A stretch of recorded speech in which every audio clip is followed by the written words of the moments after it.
बनाई, मगर फिर शहीद बीबी हमसे छीन ली गई।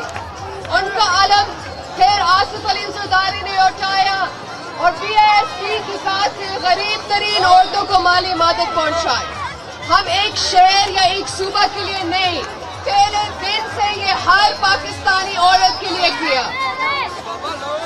हम जानते हैं कि जब पैसा घर की औरत को मिले तो वो बेहतर जानती है कि वो कहाँ खर्च करे।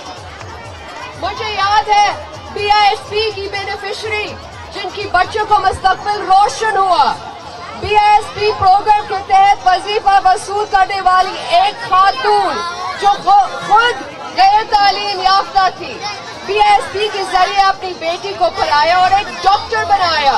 आज वो और उनकी बेटी माली तौर पर बाख्तियार है और दूसरी की खिदमत कर रहे हैं।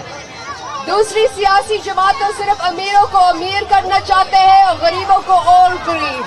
उनको फर्क नहीं पड़ता कि आपके बच्चे भूखे सो रहे हैं या नहीं, उनको सिर्फ इक़्तिदार की लालच है।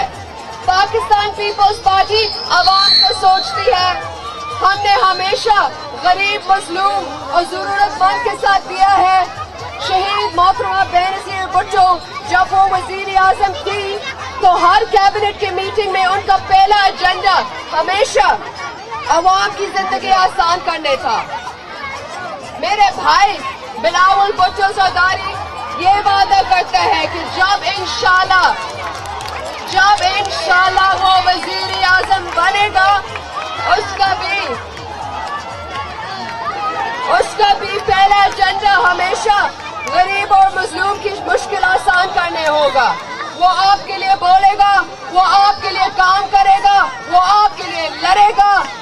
बिलावल भुट्टो ज़रदारी वो वाहिद सियासतदान है जो महंगाई, बेरोजगारी और गुर्बत से लड़ रहे हैं। बाकी सियासी जमातें सिर्फ कुर्सी की लालच में सियासत करती है।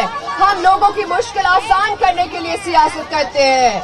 वो आपको अपने बीच लड़ाने चाहते हैं। हम आपके लिए, आपके हुकूक के लिए और आपके रोजगार के लिए लड़ना चाहते हैं। 8 फरवरी को तीर पर मोहर लगाकर बिलावल भुट्टो ज़रदारी को मौका दे कि वो आपके लिए और आपके हुकूक के लिए लड़ सके। वोट की ताकत सिर्फ आपकी है और जब आप अपनी ताकत सही इस्तेमाल करेंगे तो पाकिस्तान और भी ताकतवर बनेगा। और जब हम मिलकर काम करेंगे तो हमें दुनिया की कोई ताकत नहीं रोक सकती। हम मिलकर पाकिस्तान की तकदीर बदल सकते हैं। आपका सब शुक्रिया। जिए भुट्टो।